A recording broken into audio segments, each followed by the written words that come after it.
తిరిగి BCN news కి స్వాగతం. జనసేన పార్టీ ప్రజాస్వామ్యానికి విలువనిస్తుందని, పార్టీ నిర్మాణంలో అంతర్గత ప్రజాస్వామ్యాన్ని బలంగా ఆచరించే విధానం పవన్ కళ్యాణ్కే సాధ్యమని జనసేన నిర్మాణ సరదుల సమాచార సేకరణ కమిటీల కేంద్ర కార్యాలయ సమన్వయకర్త డాక్టర్ సందీప్ పంచకర్ల అన్నారు.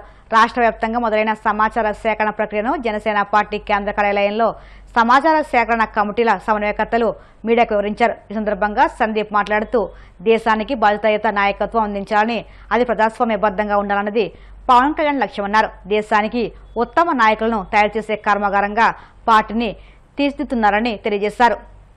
రైతు సోదరులకి మరియు వారి రైతు కుటుంబ సభ్యులందరికీ కూడా ఏరువాక పౌర్ణమి శుభాకాంక్షలు. ఈ ఏరువాక పౌర్ణమి నాటి నుంచే రైతులందరూ కూడా భూమాతకి నమస్కరించుకుని మనకు ఏవైతే విత్తనాలు ఉంటాయో ఆ విత్తనాల్ని దేవుడికి నమస్కరించుకుని భూమిలో నాటుతారు. మరి ఇలాంటి అద్భుతమైన రోజున జనసేన పార్టీ అధ్యక్షులు శ్రీ పవన్ కళ్యాణ్ గారు జనసేన పార్టీ యొక్క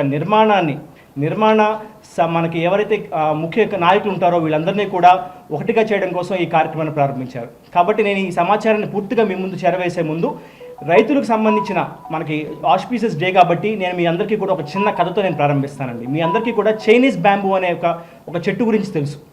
అనేక మందికి తెలుసు, కొంతమంది తెలిసి ఉండకపోవచ్చు. ఈ చైనీస్ బ్యాంబూ అనే ఒక విత్తనం ఎవరైతే వ్యక్తి ఈ చైనీస్ బ్యాంబూను నాటుతాడో అది నాటిన మొదటి సంవత్సరం ఎటువంటి ఫలితాలు ఇవ్వదండి.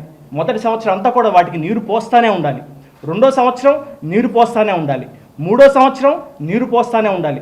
చూసే ప్రతి ఒక్కడికి కూడా ఇదేంటి, ఈ మనిషి ఏం చేస్తున్నాడు, దేన్ని నాటాడు, ఫలితం రావట్లేదు, ఇతనికి ఏమన్నా అసలు అంటే మా మైండ్ ఉందా లేదు, అసలు దీనివల్ల ఫలితాలు ఉంటాయని చెప్పి అనేక మంది అనుమానించారు. 4వ సంవత్సరం అయినా కూడా ఎటువంటి ఫలితాలు రాలేదు. 5వ సంవత్సరం ఎటువంటి ఫలితాలు రాలేదు. కానీ 5 సంవత్సరాల తర్వాత ఈ చైనీస్ బ్యాంబూ విత్తనం ఏదైతే ఉందో పోసిన ప్రతి నీటి చుక్కను కూడా బలంగా మార్చుకుని 5వ సంవత్సరం తర్వాత నుంచి కూడా 5 నుంచి 6 వారాల సమయంలో దాదాపు 90 నుంచి 100 అడుగులు పైకి ఎత్తుకు ఎదుగుతుందండి. ఆ 90 నుంచి 100 అడుగులు ఎత్తుకు ఎదగడానికి దానికి కావాల్సిన సమయం కేవలం 5 నుంచి 6 వారాలు మాత్రమే. కానీ ఈ రైతు పడ్డ కష్టం ఎన్ని సంవత్సరాలు మీకు తెలుసా? 5 సంవత్సరాల కష్టం. ఈ 5 సంవత్సరాల కష్టం ఎవరికి కనపడదు. ఈ 5 సంవత్సరాల కాలాన్ని చూసే వ్యక్తులు ఏమంటారంటే ఈ రైతు నాటాడు కానీ ఎటువంటి ఫలితాలు రాలేదనుకుంటారు. ఎవరైతే ఈ చైనీస్ బ్యాంబూ విత్తనం మొలకెత్తే సమయం నుంచి 5 వారాల పాటు చూస్తారో చాలా అదృష్టవంతుడితను ఏ పని చేయకుండానే 5 వారాల్లో 100 అడుగులు చెట్టుని ఇతను నాటేశాడని చెప్పి అనుకుంటారు. కానీ ఆ రైతు పడ్డ కష్టం 5 సంవత్సరాల 5 నెలలండి. ఈ 5 సంవత్సరాల 5 నెలలు పవన్ కళ్యాణ్ గారి విషయంలో తీసుకుంటే కనుక దాదాపు పుష్కర కాలం పాటు 2008 నుంచి కూడా కామన్ మ్యాన్ ప్రొడక్షన్ ఫోర్స్ అనే ఒక వ్యవస్థని స్థాపించి ఆ రోజు నాటి నుంచి యువరాజ్యం అధ్యక్షుడిగా ఆ రోజు ఆయన చేసిన శ్రమ, జనసేన పార్టీని 2014లో స్థాపించినటి నుంచి కూడా ఆయన పెట్టిన కృషి, దానికి ఫలితమే జనసేన పార్టీ ఈ ఎన్నికల్లో 21 స్థానాలు గెలవడం. దాని ఫలితమే ఈరోజు రాష్ట్ర వ్యాప్తంగా కూడా మారుమూల ప్రాంతాల నుంచి గ్రాస్ రూట్ లెవెల్స్ నుంచి నాలాంటి యువకుల్ని పైకి తీసుకొచ్చి ఈరోజు మీ ముందు నుంచో పెట్టి నిన్న మీకు సీకే కన్వెన్షన్ తీసుకుంటే కనుక దాదాపు 825 మందిని రాష్ట్ర వ్యాప్తంగా పవన్ కళ్యాణ్ గారు హ్యాండ్ పిక్ చేసి, అంటే ఏ విధంగా అయితే కనుక ఒక సీడీ యొక్క గుణగణాలను చూసి దాని ప్రొడక్ట్ని చూసి టెస్ట్ చేసి ల్యాబొరేటరీ టెస్టెడ్ అని చెప్పి మనం సర్టిఫై చేస్తామో ఆ విధంగా ఇన్నేళ్ల పాటు టెస్ట్ చేసి యువకుల్ని ఆయన ఎన్నుకుని వాళ్ళకి ఈరోజు రాష్ట్ర స్థాయిలో గుర్తింపు తీసుకొచ్చారు. రైతు సంక్షేమమే ధ్యేయంగా కూటమి ప్రభుత్వం పనిచేస్తుందని మంత్రి డిబివి స్వామి అన్నారు. ప్రకాశం జిల్లా మర్రిపూడి మండలం రామాయపాలెంలో జరిగిన ఏరువాక పౌర్ణమి వేడుకల్లో మంత్రి పాల్గొన్నారు. కలెక్టర్ రాజబాబుతో కలిసి ఎద్దులు, నాగలి, పలుగు తదితర వ్యవసాయ పనిముట్లు, భూమాతకు పూజలు నిర్వహించారు. పొలంలో విత్తనాలు జల్లి నాగలితో దుక్కిదున్ని ఏరువాక కార్యక్రమాన్ని ప్రారంభించారు. అనంతరం మంత్రి మాట్లాడుతూ రైతును రాజును చేయాలన్నదే సీఎం చంద్రబాబు సంకల్పమని, విత్తనం నుంచి విక్రయం వరకు ప్రతి దశలో రైతుకు అండగా ఉంటున్నామని చెప్పుకొచ్చారు. రైతుల పండుగ ఏరువాక పౌర్ణమిని ప్రకాశం జిల్లా మర్రిపూడి మండలం రామాయపాలెంలో జరుపుకోవడం జరిగింది. కలెక్టర్ గారు, వ్యవసాయ అధికారులు, మా నాయకులందరం పాల్గొనడం జరిగింది. రైతు అంటే ఈ రాష్ట్రానికే కాదు దేశానికి ఆంధ్రప్రదేశ్ అన్నపూర్ణగా ఉన్న పరిస్థితి. రైతు కష్టపడకూడదు, రైతు రాజుగాలాగా ఉండాలని కోరుకున్నటువంటి వ్యక్తి మన ప్రీత ముఖ్యమంత్రి నారా చంద్రబాబు నాయుడు గారు. ఒక రైతు బిడ్డగా, రైతు కష్టాలు తెలిసిన వ్యక్తిగా వారు అనునిత్యం రైతుల కోసం పరితపిస్తూ ఉంటారు. ఈరోజు దేశంలో అత్యధికంగా అన్నదాత సుఖీభావ కింద సంవత్సరానికి 20,000 రూపాయలు ఇచ్చిన, అదేవిధంగా సబ్సిడీ మీద పనిముట్లు ఇచ్చిన, ఈరోజు విత్తనాల సబ్సిడీ మీద ఇచ్చిన ముఖ్యమంత్రి చంద్రబాబు నాయుడు గారి కృషి మనం మర్చిపోలేం. అదేవిధంగా పట్టాదారు పాస్ పుస్తకాలు రాజముద్రలు లేకుండా ఇవ్వటం, భూమి సమస్య పరిష్కారం చేయడం కూడా ప్రభుత్వం చర్యలు తీసుకుంటా ఉంది. ఈరోజు సేంద్రియ వ్యవసాయం వైపు కూడా మళ్లిస్తూ సాంప్రదాయంగా మనకున్నటువంటి పశువులను పూజించుకుంటూ పశువులు అదేవిధంగా ఆవులు, ఎద్దులు, పాడి వీటన్నిటిని ప్రోత్సహిస్తూ ఈ దేశానికి భూమి సంరక్షణ, భూమి ఆరోగ్యం కోసం కూడా పరితపిస్తున్న వ్యక్తి మన ముఖ్యమంత్రి చంద్రబాబు నాయుడు గారు. ఈరోజు రైతు సంక్షేమం కోసం కావచ్చు, రైతు కూలీల సంక్షేమం కోసం కావచ్చు, ముఖ్యమంత్రి చంద్రబాబు నాయుడు గారు, ఉప ముఖ్యమంత్రి పవన్ కళ్యాణ్ గారు, అదేవిధంగా కేంద్ర నుంచి ప్రధానమంత్రి మోడీ గారు కూడా అహర్నిశలో కృషి చేస్తున్నారు. వారందరి కృషి ఫలితంగా భవిష్యత్తులో శాస్త్ర సాంకేతికతతో పాటు ప్రకృతి వ్యవసాయాన్ని రైతులు అందిపెచ్చుకొని వ్యవసాయం లాభసాటిగా చేసుకోవాలని మేము కోరుకుంటా ఉన్నామండి. తప్పనిసరిగా అది ముఖ్యమంత్రి గారి యొక్క ఆలోచన విధంగా రైతులు కూడా లాభసాటి వ్యవసాయానికి వస్తారని నమ్మకంగా ముందుకెళ్తా ఉన్నాం. ఈరోజు పాలేరుకు కావచ్చు, ముసిక్ కావచ్చు, నీటి కేటాయింపులు చేసుకున్నాం. ఈ ప్రాంతాన్ని కూడా సస్యశ్యామలం చేసే విధంగా అడుగులు వేస్తూ ఉన్నాం.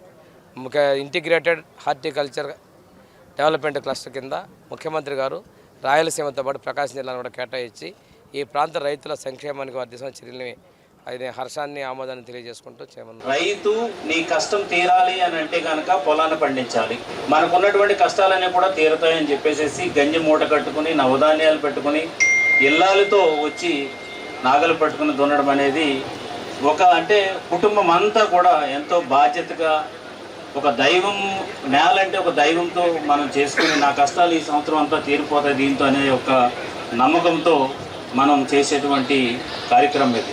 అప్పుడున్నటువంటి పరిస్థితులు ఇప్పుడున్నటువంటి పరిస్థితులు చాలా మారాయి.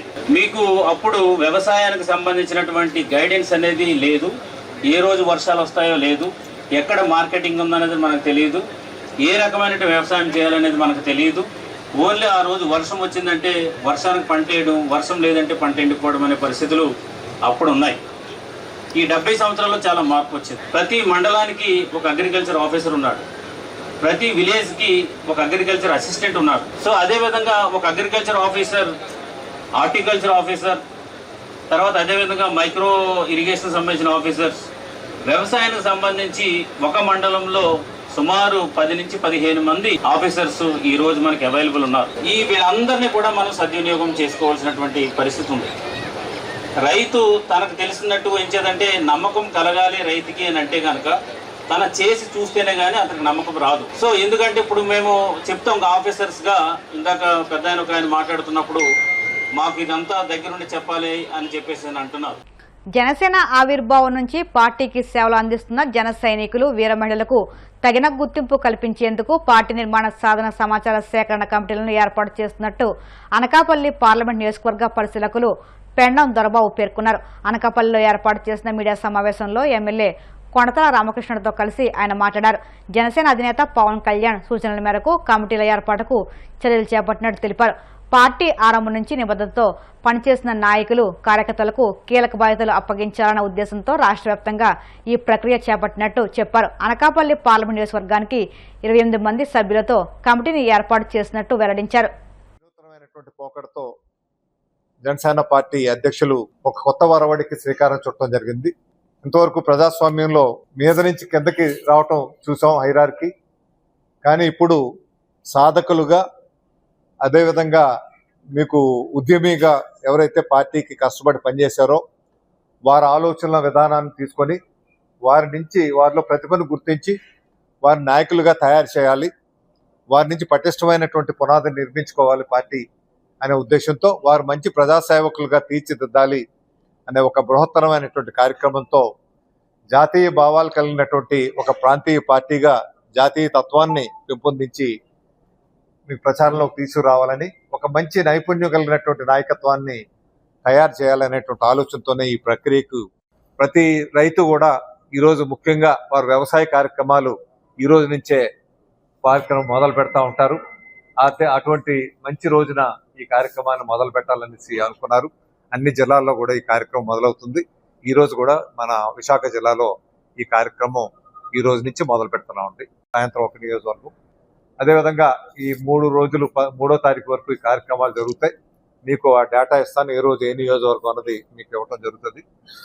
రేపు ఉదయం అయితే 9 గంటలకి జిల్లా స్థాయి సమావేశం ఒకటి ఏర్పాటు చేయాలని విశాఖ పార్లమెంటు నియోజకవర్గంలో 7 అసెంబ్లీ నియోజకవర్గాలకు సంబంధించి రేపు ముఖ్యమైనటువంటి నాయకులతోనూ వీర మహిళలతోనూ జన సైనికులతోనూ సాధకులతోనూ ఉద్యమీలతోనూ రేపు ముఖ్యమైన సమావేశం పెట్టి వాళ్ళకు ఒక డైరెక్షన్ ఇస్తూ ఈ కార్యక్రమాలకి కొనసాగిస్తూ అవసరం అనుకుంటే కొన్ని నియోజకవర్గాలకు వెళ్ళి అక్కడ కూడా సమావేశాలు ఏర్పాటు చేసుకొని అంటే ఆయన ఏ పదవి ఆశించో ఏ అధికారం ఆశించో చేయలేదు. ఇప్పటికీ కూడా ఆయన అధికారంలో ముఖ్యమంత్రి పదవి కావాలనో ఆయన ఎక్కడ ఆశించలేదు.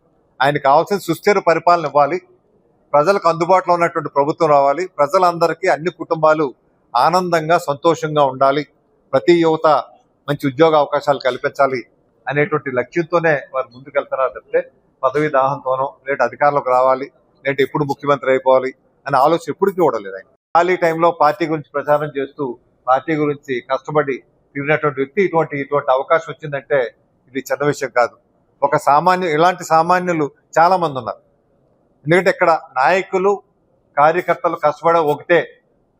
నాయకత్వం అంటే పెద్దపీట కాదు, సామాన్యంగా కష్టపడే వాళ్ళు కింద ఉండేవాళ్ళు కాదు.